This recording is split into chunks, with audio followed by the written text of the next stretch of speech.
If I'm a care leaver, how is my student finance assessed? So care leavers are assessed essentially for full maintenance loan.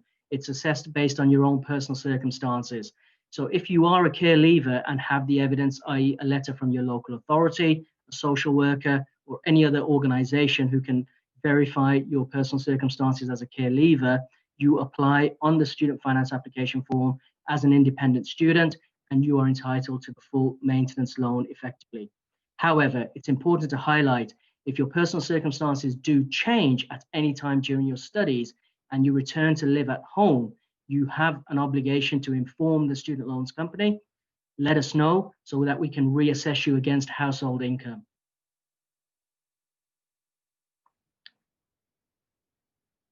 Okay, we have a question for, I do apologize. We have a question from Ellis again.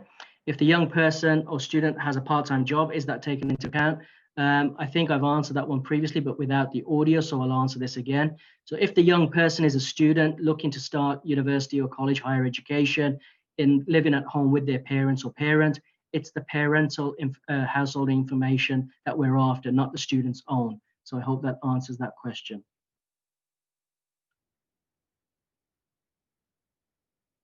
Jonathan, we have a question from yourself. I'm a carer. Do I have to provide my income if the child I look after is looking to access a maintenance loan? If you have legal guardianship over that child and you have household income, then yes, you are required to provide that income on your student finance application form. It's also worth noting, maintenance loan has different taper rates, i.e. the different rates based on household income.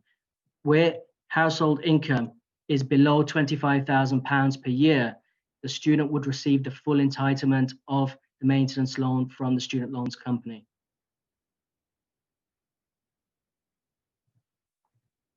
Jessica asks, my partner receives disability benefits. Will this affect my child's finance application form? Good question, Jessica. With regards to taxable benefits and non-taxable benefits, we do ask to see evidence of all of that when you provide your household income. And then based on obviously what the income is in the house, we then determine exactly the maintenance loan element and the amount that that child is entitled to for student finance.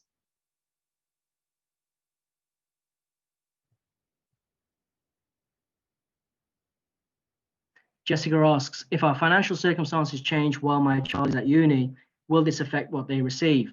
So if your personal circumstances change, somebody becomes redundant, increases their actual salary, or for any reason parents separate, the current year income assessment form needs to be completed, sent in to us as soon as possible with an estimated income of that full year.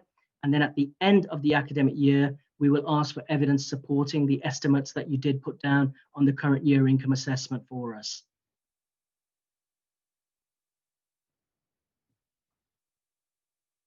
So Jessica asks, what information or documents do I need to provide for my child's application form?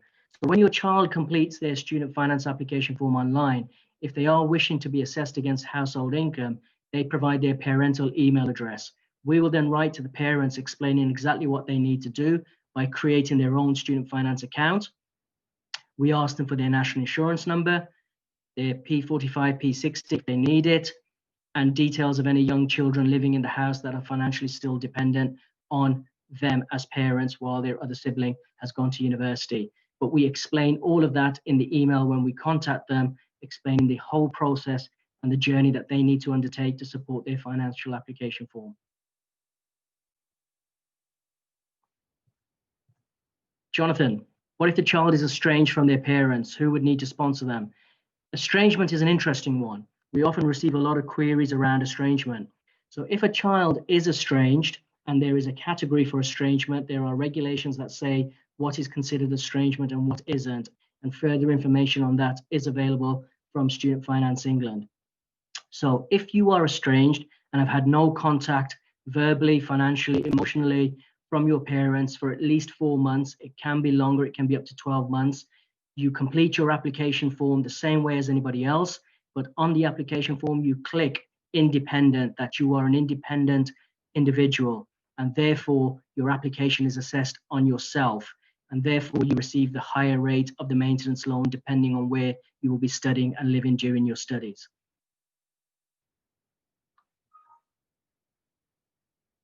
Jonathan asks, what if I don't have a passport? Can I use my driving license or student card as evidence? No. So if you don't have a passport at the time of completing your PN1, which is your online application form, we will ask for the original birth certificate to be posted in to us. Along with the birth certificate, we do ask for an applicant declaration identity form to be completed. Now, we waived that form for 2020 due to the pandemic. We haven't waived it for 2021. We might, we just don't know, depending on the circumstances of the pandemic next year. But now, you have to complete the ADIF form for 2021, the applicant declaration identity form, along with your birth certificate, the original, posted in to us, and we verify your identity through the form and who has countersigned that form and your birth certificate.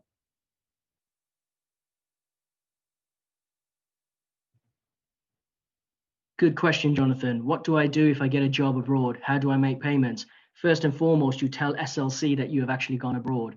And if you are working abroad, we have set up a new system with an online portal whereby you can set up an account, a little bit like Western Union. You can set it up and make payments electronically to us if you are over the threshold of the country that you are currently living and working in. We have agreements with pretty much every country around the world, and there is an income repayment threshold within that country. So depending on where you are, how much you are earning, and as long as you have told us you have gone abroad, we can help set that process up for you. And you will be notified of what that process is as soon as you notify us that you have actually gone abroad and are living and working overseas.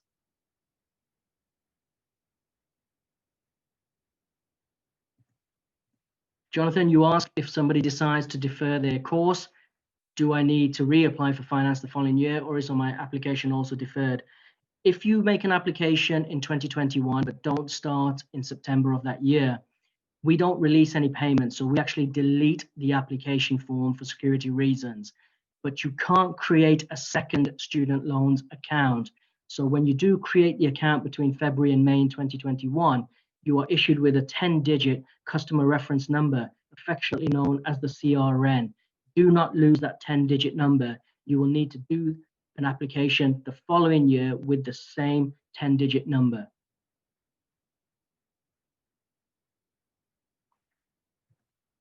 Simon asks, can I have a copy of your presentation, please? That is down to LiNCHigher. We have made the presentation available to them. I think the LiNCHigher staff will be able to answer that question for you if they are sending it out after this evening session.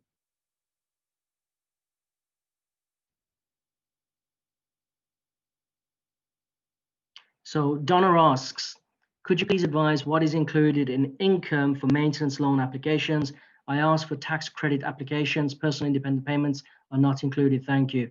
Okay, first and foremost, sorry, I do apologize. I haven't clicked the Q&A. I do apologize, Donna, I didn't click the Q&A. So with regards to your question, could you please advise what is included in income for maintenance loan applications? I asked for tax credit applications, personal independence payments. So first and foremost, what I will say is anything that is related to tax credits, EIP payments from the DWP, you do need to refer your question directly to the Department for Work and Pensions. We do not advise on that for obvious reasons.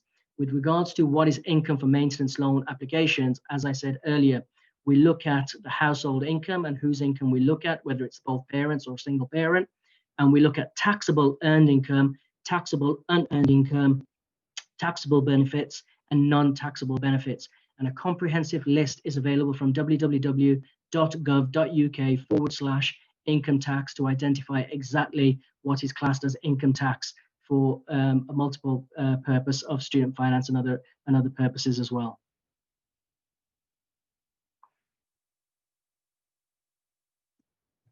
Donna, I think that question has now been answered. I do apologize.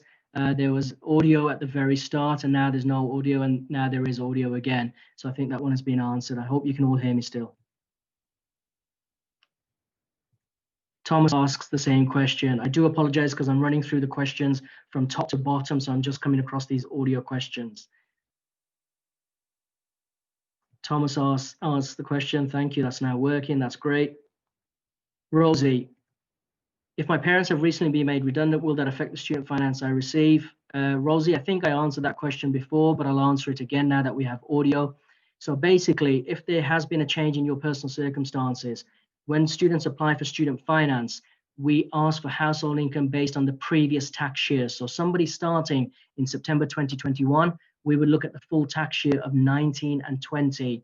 If this year there has been income impact due to COVID, the pandemic, you can complete a current year income assessment form, enter the estimate of what you believe your income would be based on an estimate for the full year. And then at the end of the year, student loans company will be in touch asking for evidence of what your income was actually based on and how much you did get. And then we will coordinate with you accordingly based on that. So Rosie, your question again, and I do apologize, I answered this without the audio. So very quickly, when should my child apply and how long will it take to process the application? The application window will open between February and May. May is the deadline. So in February, we're expecting the government to announce, hopefully in the new year, or at least by the end of December, when the application cycle will open. It generally is towards the end of January and sometimes in February. That hasn't been confirmed. The deadline will be May. And how long does it take? Well, complete the application form. It doesn't take very long. If you are providing household income, supply all of the evidence that is asked of you by the student loans company assessors. It can take anywhere up to 6 to 8 weeks, but sometimes a lot quicker.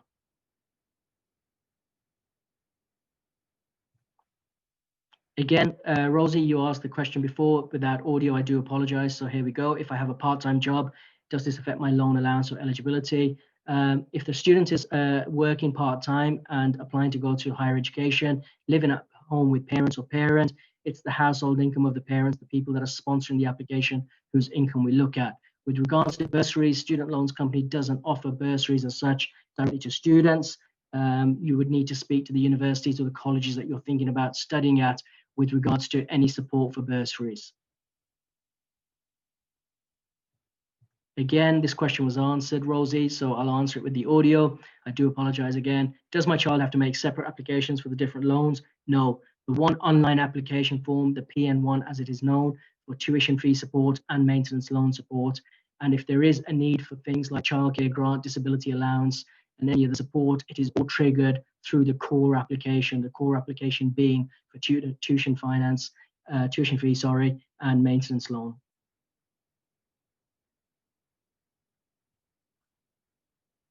Rosie asks, will my child be sent their loan in one lump sum or in installments?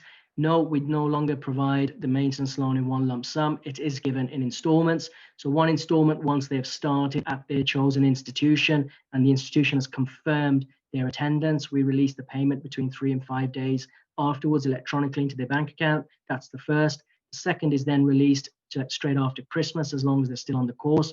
And then the third, as long as they're on the course after the Easter break.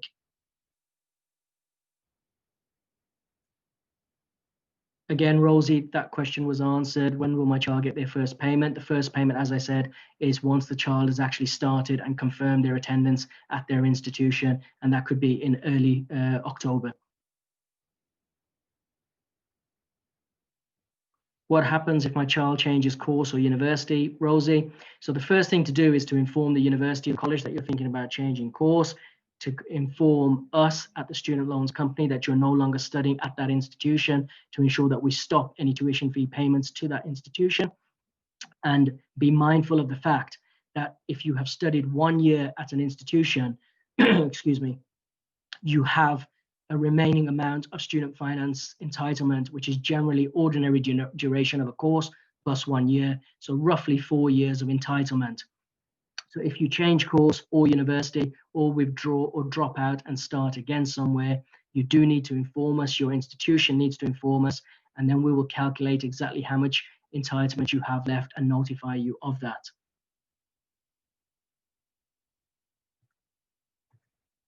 Rosie, yes. Does my child have to apply for student finance each year? Yes, they do, as long as they continue their higher education. But we notify them of that in the new year after the first term and give them a date by when they need to complete their second year application form if there has been a change of circumstances.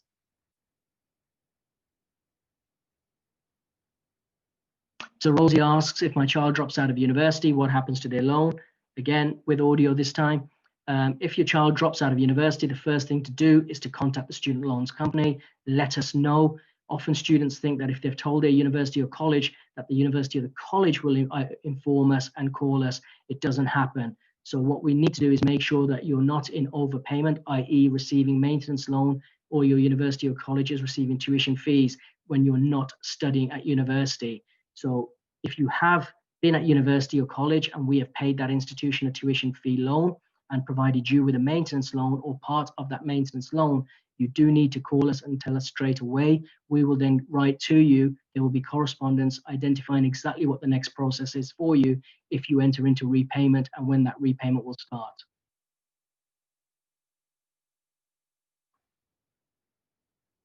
So Rosie, what information do I need to give in order for student finance to calculate my household income? Quite simply, we look at your national insurance number, your income details, and that can be provided electronically through your national insurance, any P45, any P60, and details of any young children still living at the home who are financially dependent. But once your child has applied for student finance, if you are providing household income evidence, they give us your email address, we write to you, and we will write to you explaining exactly what the process is and what you need to send in to us by way of evidence for us to calculate the exact amount of maintenance loan for your child.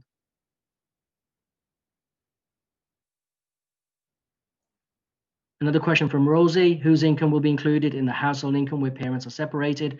So generally speaking, the regulations state it's where the child normally or ordinarily lives. So if a child is spending more time at one house than they are the other, it would be where they are spending more time.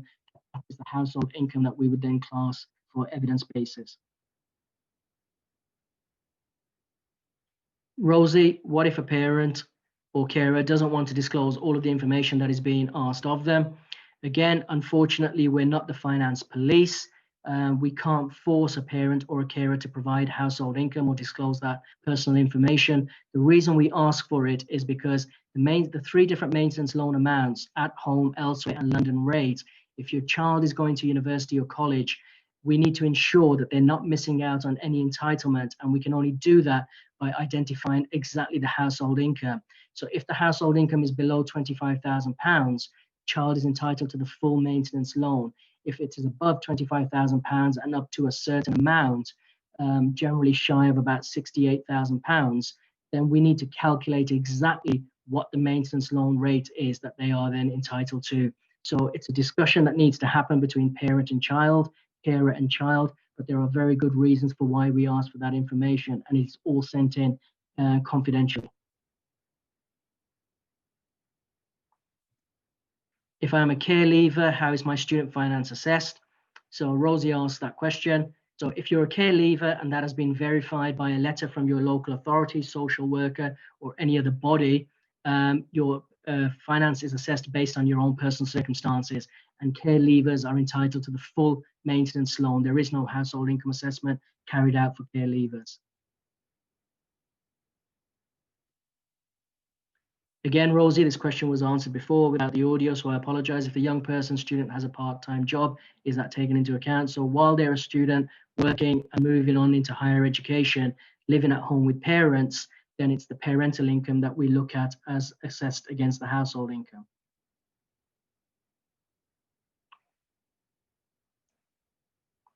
So Rosie, you ask, if I'm a carer, do I have to provide my income if the child I look after is looking to access a maintenance loan?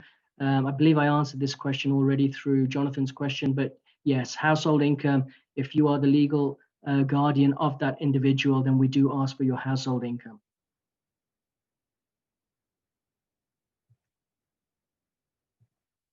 So Donna, you asked, please clarify the position regarding taxable and untaxable benefits. What is included for maintenance loan application? You'll appreciate that taxable and non-taxable benefits, the list is exhaustive, it's quite a long list. And what I will do is I will forward details of that list to LiNCHigher tomorrow, and they can make that available for you or post out to you or put up on their website, which identifies exactly what are taxable and non-taxable benefits.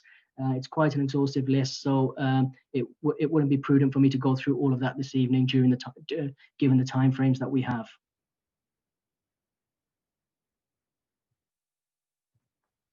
Jonathan asks, if I have applied for a maintenance loan based on my first choice university being in Lincoln, but then accepting my backup university in London where the costs are higher for rent, etc. What can I do about applying for an increase?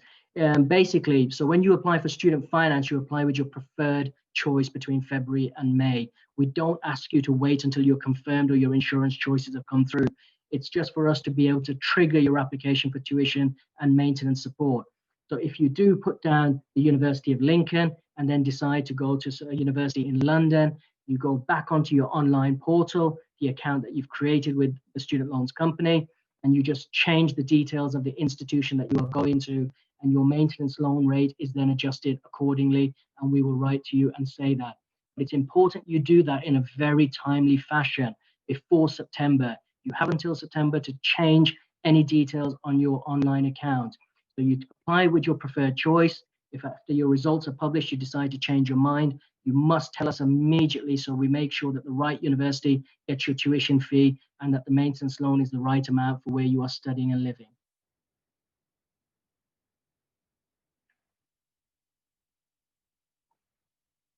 So do I need to tell student finance if my employer has agreed to fund part of my course? That is Sarah. Sarah, I assume you're asking based on providing some support your employer would do based on tuition fees.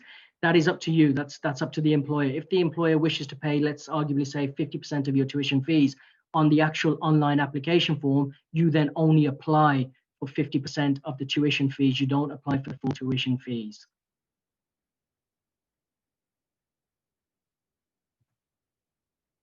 Donna, you ask, unfortunately, that doesn't answer the question or help us to budget, too vague. I'm not sure what you're referring to given the amount of questions I've actually answered. So if you could kindly follow up. There we go. Thank you very much, Donna. Thank you, Donna. So I already know the benefit mentioned in my original question is non-taxable. Will it be included in the income calculations for maintenance loan? So we calculate all taxable and non-taxable benefits as part of the household income assessment, yes.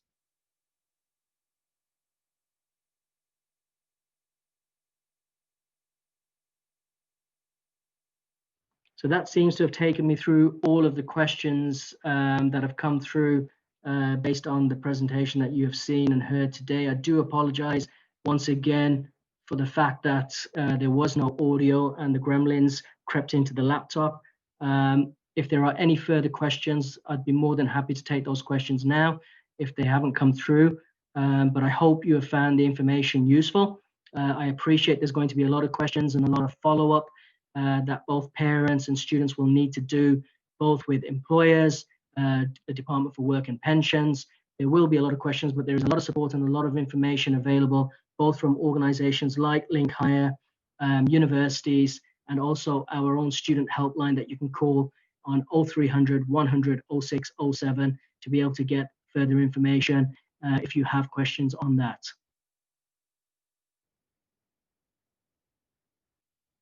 Thomas, thank you very much. You've had a question. That's great. Well, feel free to wrap up when ready. Brilliant. Thank you very much, Thomas.